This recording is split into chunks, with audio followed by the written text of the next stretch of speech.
what we have to study, so please note down. First we have to study about classification of goods.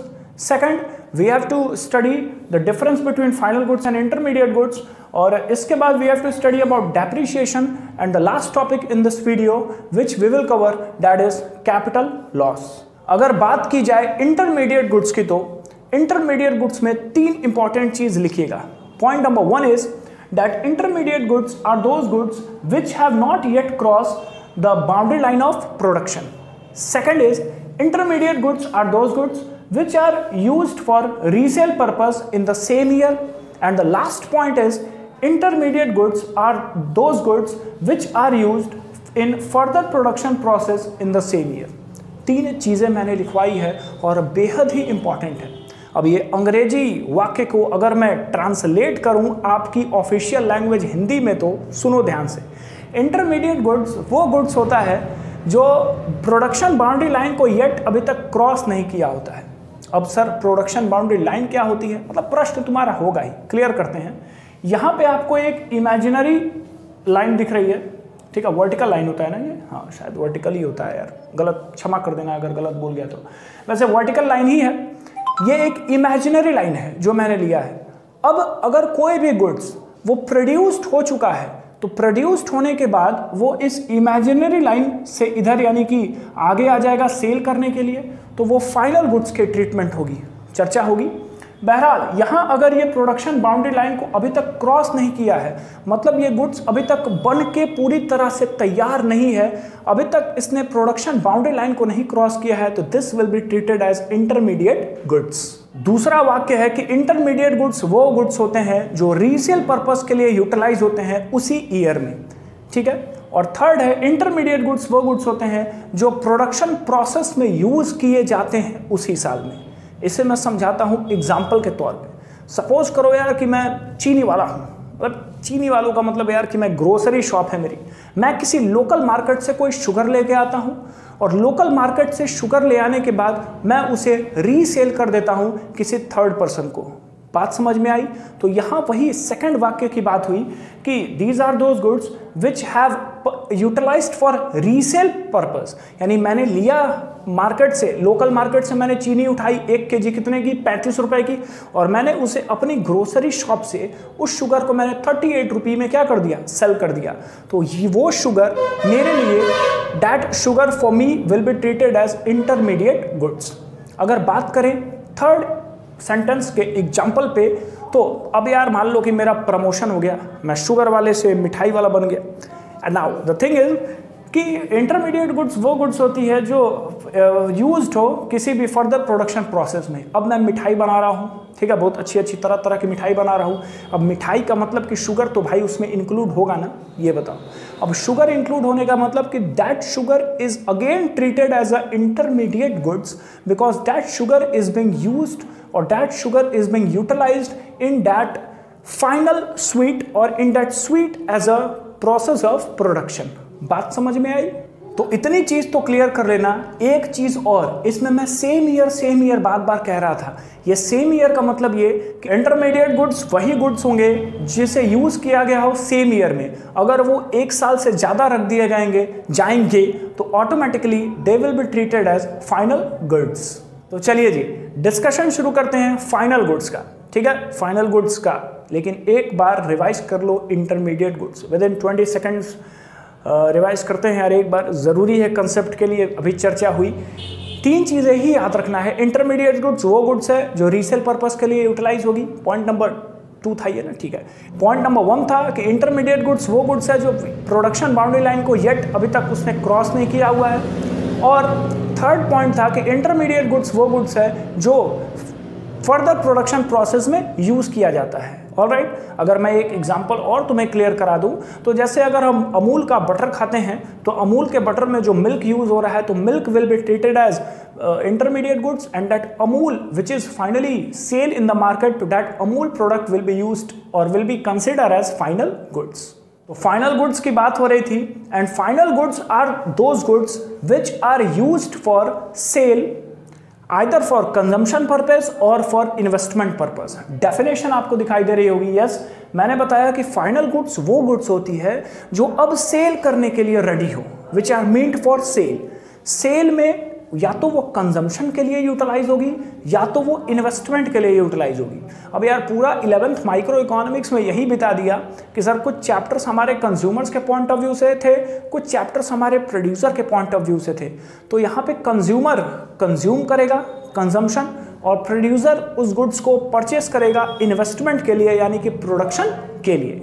जो second point important बनता है final goods में वो है कि final goods are those goods which have cross the boundary line, production boundary line और boundary line production. यार ठीक है, चलो तो दो चीज़ें तुम्हें क्लियर हो गई होंगी जो मैंने बताया कि ये तो एक तो ये प्रोडक्शन बाउंड्री लाइन को क्रॉस कर दिया है, और दूसरी चीज़ कि ये मार्केट में फाइनली सेल करने के लिए रेडी है, चाहे कंजम्पशन पर्पज से चाहे इन्वेस्टमेंट पर्पज से। हमारा ये कन्फ्यूजन ही दूर कर देता हूँ कंजम्पशन और इन्वेस्टमेंट का। फाइनली आपको एक और चार्ट दिख रहा होगा, और ये चार्ट भी बहुत इंपॉर्टेंट है भाई, नोट करते रहना सब। Final goods are again classified into two, that is consumer final goods and second is producer final goods. Consumer final goods वो गुड्स होता है जो हमारे आपके जैसे मासूम कंज्यूमर्स अपने वांट्स को डायरेक्टली सेटिस्फाई करने के लिए कंज्यूम करते हैं। बात अगर करें एग्जाम्पल पे तो क्लोथ्स का एग्जाम्पल हो गया, बुक्स का एग्जाम्पल हो गया, टेलीविज़न का एग्जाम्पल्स हो गया, मिल्क का एग्जाम्पल हो गया, समझ रहे हो ना, मतलब मोबाइल फ़ोन का एग्जाम्पल हो गया, जो डायरेक्टली हम आप दिन भर में कंज्यूम करते हैं अपने आप को सेटिस्फाई करने के लिए, हमारा आपका मेंटेनेंस करने के लिए, उसे ही कहते हैं कंज्यूमर फाइनल गुड्स। लेकिन मज़े की बात यह है कि ये फिर से 4 सेक्शंस में है, जैसे कि durable goods, semi durable goods, non durable goods and services. अगर बात करते हैं कंज्यूमर ड्यूरेबल गुड्स की तो these are those goods which are consume again and again for a considerable period of time. यानी यार कि ये ड्यूरेबल गुड्स वो होता है जिसे कस्टमर हम आप over a long period of time के लिए यूज़ करते हैं। अगर एग्जाम्पल पे मैं बात करूं तो जैसे टेलीविज़न हो गया, जैसे फर्नीचर हो गया, एयर कंडीशनर हो गया, ठीक है, मोटरसाइकिल मोटर बाइक हो गई, कार हो गई, मतलब यार लॉन्ग पीरियड के लिए वो यूज़ होता है, तो that is durable goods. Next is semi durable goods. So these are those goods which are consumed over a short period of time. ठीक है, एग्जाम्पल की बात करें तो क्लोथ्स है, कुछ छोटे छोटे इलेक्ट्रॉनिक आइटम्स हो गए, शूज़ हो गया, शूज़ के सॉक के साथ ही एक और एग्जाम्पल आ गया, सॉक्स हो गया। तो ये सभी क्या है यार, these all are semi durable goods. Third is non durable goods and this goods are single used. मतलब यार सिंगल यूज का मतलब कि एक ही बार इसको यूज किया जाता है जीवन में। एग्जाम्पल की अगर बात करेंगे तो ईटेबल आइटम्स हो सकते हैं, खाने पीने वाली चीज़ें जो भी हम यूज़ करते हैं तो एक ही बार यूज़ किया और उनका एग्जिस्टेंस खत्म। फॉसिल फ्यूल्स की बात करिए, एक बार हम उसको यूटिलाइज करते हैं, इसके बाद आप उसको रिसाइकल नहीं कर सकते हैं। So these are some of the examples for non durable goods. बात करते हैं अगर सर्विसेज की, तो सर्विसेज तो आपको पता ही है कि इंटेंजिबल होती है। राइट नाउ आप यूट्यूब पे मेरी सर्विस ले रहे हो, आप और भी यूट्यूबर्स की सर्विस लेते होगे, टीचर्स की सर्विस लेते होगे, फिर आप बैंकिंग है, वेयर हाउस है, ट्रांसपोर्ट है, मतलब यही सब तो रोना रोया है 11th में तुम लोगों ने, यार तो याद होगा, इस पर डेप्थ में कहने को मत जाना। तो ये कंज्यूमर फाइनल गुड्स हो गया, इसमें ड्यूरेबल गुड्स हुआ, हमने पता किया, पढ़ा, ठीक है। Next is semi-durable goods, next is non-durable goods, and finally we have studied services.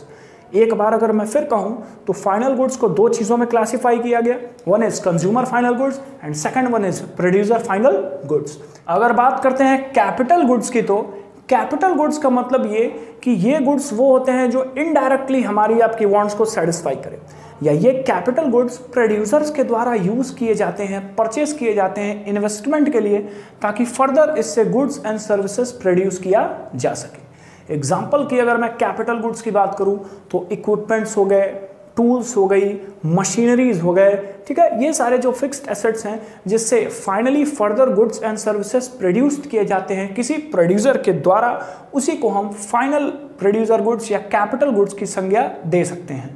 एक बड़ा ही फेमस स्टेटमेंट यहाँ आपसे पूछा जा सकता है, नोट कर लीजिएगा, that all capital goods are producer goods but all producer goods are not capital goods. इसको समझ लीजिए, कभी कभी पूछते हैं बोर्ड्स वाले आपसे, यानी कि सारे के सारे कैपिटल गुड्स तो प्रोड्यूसर गुड्स होते हैं, लेकिन कुछ प्रोड्यूसर गुड्स कैपिटल गुड्स नहीं होते हैं। एग्जाम्पल पे मैं आपको एक्सप्लेन करूंगा।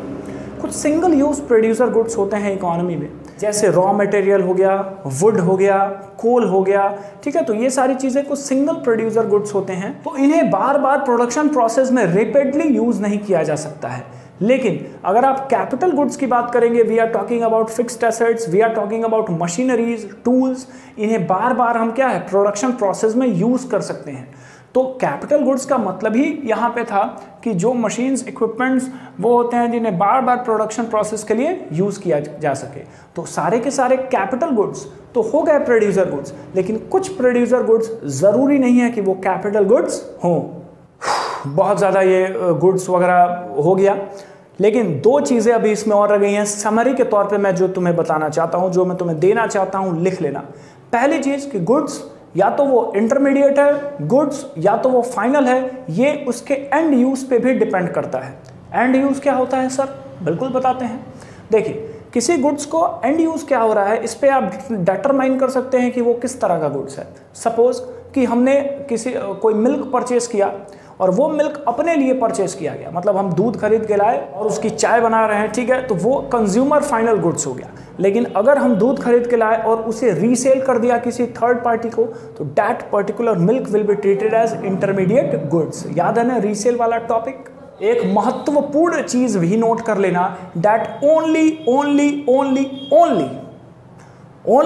Value of final goods is treated in national income or it is counted in national income, not of intermediate goods। इतने ओनली बोला है तो कुछ स्पेशल होगा ओनली, ठीक है। जैसे फाइनल गुड्स की ही वैल्यू ट्रीट की जाएगी नेशनल इनकम अकाउंटिंग में, इंटरमीडिएट गुड्स की वैल्यू नहीं ऐड की जाएगी, नहीं तो यहाँ डबल काउंटिंग का कंसेप्ट आपका आ जाता है। एग्जाम्पल देता हूँ, सपोज करो कि यार तुम्हारा नाम है एक्स, बहुत एक्स का रोना रोया होगा क्लास 10 तक मैथ्स में। तो मतलब तुम एक्स हो और तुम गए शॉप से बिस्किट खरीदने, you have purchase a biscuit worth ₹20, 20 रुपए का आपने एक बिस्किट खरीदा। तो वो बिस्किट की आपने 20 रुपए वैल्यू दी, प्राइस पे किया होगा ना, ठीक है, अपने वांट्स को सेटिस्फाई करने के लिए आपने बिस्किट लिया। हाँ, बिस्किट अगर बात करें तो बिस्किट नॉन ड्यूरेबल होगा क्योंकि खा लिया तो खत्म, ठीक है। अब वो 20 रुपए आपने पे किया, वो 20 रुपए की वैल्यू जो फाइनल वैल्यू है वो डायरेक्टली ऐड हो जाएगी, ठीक है, नेशनल इनकम में, ठीक है। लेकिन अलग अलग आपने नहीं ना पे किया, right, you are not going to pay, मतलब कि पर्टिकुलरली आप थोड़ी ना पे करते हैं कि बिस्किट में सर चीनी कितने का है, बिस्किट में काजू कितने का लगा, बिस्किट में मैदा कितने का है, बिस्किट में मिल्क कितने की है, अलग अलग आपने नहीं पे किया, ठीक है। और ये जो मैदा, काजू, दूध, चीनी, ये जो वैल्यूज़ हैं, ये जो भी चीज़ें लग रही हैं, ये एज ए रॉ मटेरियल इस बिस्किट में यूज़ हो रही हैं, और वो नहीं रॉ मटेरियल को हम इंटरमीडिएट गुड्स कहते हैं, क्योंकि अभी हमने पढ़ा है कि वही सारे प्रोडक्शन प्रोसेस में यूज़ होते हैं। तो उनका हम अलग अलग पे नहीं करते हैं, हम एक ही बार फाइनली बिस्किट पे करते हैं, तो उसकी वैल्यू ऐड हो गई नेशनल इनकम में। अगर हम अलग अलग पे करते कि सर चीनी पे कितना है, दूध पे कितना है, मैदा पे कितना है, काजू पे कितना है, तो फिर से वो क्या होता है, डबल काउंटिंग होता है। तो फाइनली आप याद रखिएगा कि नेशनल इनकम में only and only final goods की ही वैल्यू ऐड की जाएगी। बोलते बोलते मैं थक गया यार, तो तुम तो लिखते लिखते थके ही होगे। चलो तो सेकंड लास्ट टॉपिक डिस्कस करते हैं, दैट इज डेप्रीसिएशन। डेप्रीसिएशन पढ़ा होगा, ठीक है, क्लास 11th में अकाउंट्स में है भी चैप्टर, बड़ा मजेदार चैप्टर है डेप्रीसिएशन, ठीक है। तो डेप्रीसिएशन फाइनली है क्या? Loss in the value of fixed asset is called depreciation. सबको पता है कि फिक्स्ड एसेट की वैल्यू में अगर गिरावट होती है तो उस गिरती हुई वैल्यू को हम डेप्रीसिएशन कहते हैं। रीजंस क्या होंगे? तो 3 रीजंस, यानी हम फिर से एक डेफिनेशन बना सकते हैं कि loss in the value of fixed asset due to normal wear and tear, due to with the passage of time, and third is with expected obsolescence. तो 3 चीज़ों की वजह से अगर फिक्स्ड एसेट की वैल्यू में गिरावट आती है तो उस वैल्यू को हम डेप्रीसिएशन के नाम से जानते हैं। Normal wear and tier, example पे अगर मैं बात करूं, आपने एक न्यूली बुलेट बाइक आपने परचेस की है और उस बाइक को परचेस करते हुए आपने यूज़ किया, मतलब यार तुमने 2020 में लॉकडाउन में ही बाइक खरीद ली, ठीक है, बहुत रईस लोग ऐसा काम कर सकते हैं। तो अगर तुमने बाइक परचेस कर ली और 2 साल, 2.5 साल, 3 साल आपने यूज़ किया बाइक, तो यूज़ करने के बाद उसकी वैल्यू कहीं ना कहीं फॉल हो जाती है। ये आपको पता कैसे चलेगा? तो मान लीजिए आपने बुलेट लिया 1,50,000 का, अब 1,50,000 की आपने बाइक ली और इसे जब 3 साल बाद आप अगर सेकंड हैंड बेचते हो, सो nobody is ready to give you 1,50,000 for your bike which has been used for 3 years. So finally it can be said, if the person is ready to pay you 1 lakh rupee, so it means you have purchased the new bike for 1,50,000 but now you are getting only 1 lakh rupee. तो जो value आपको यहाँ पे कम मिल रही है या कम मिली, ये value आपकी कहीं ना कहीं डेप्रिशिएट हुई है। क्यों डेप्रिशिएट हुई है? Due to normal wear and tear, आपने उसे कंटिन्यूअस यूज किया है। यहीं से एग्जाम्पल एक और बना लेते हैं कि आपने बाइक तो परचेस की, लेकिन उस बाइक को आपने एकदम मतलब सजा के रखा हुआ है, ठीक है, उसको आपने यूज़ नहीं किया। वो है with the passage of time, मतलब आपने लॉकडाउन पीरियड में एक बाइक खरीदी और उस घर पे रखा हुआ है। बहुत कम कुछ लोग होते हैं मतलब चलाना ही नहीं चाहते हैं, ठीक है, क्योंकि तेल नहीं लगाना चाहते हैं। तो आपने एकदम रखी हुई है गाड़ी, सजाओ जाके, उसको यूज़ नहीं किया, लेकिन फिर भी अगर तुम 3 साल बाद उस बाइक को किसी को बेचते हो तो nobody is going to give you the purchased amount। जिस अमाउंट पे आप परचेस किए थे, nobody is ready to pay। तो यहाँ भी उसकी वैल्यू कहीं ना कहीं फॉल हुई है। क्यों? With the passage of time, so that value will be depreciation. Third is expected obsolescence. Expected obsolescence का मतलब कि कुछ रीजंस की वजह से फिक्स्ड एसेट की वैल्यू फॉल हो जाना, जैसे change in technology, change in demand, fashion, government policies. इन सारी चीज़ों की वजह से अगर डिमांड घट जाती है तो उस फिक्स्ड एसेट की वैल्यू डेप्रिशिएट होती है।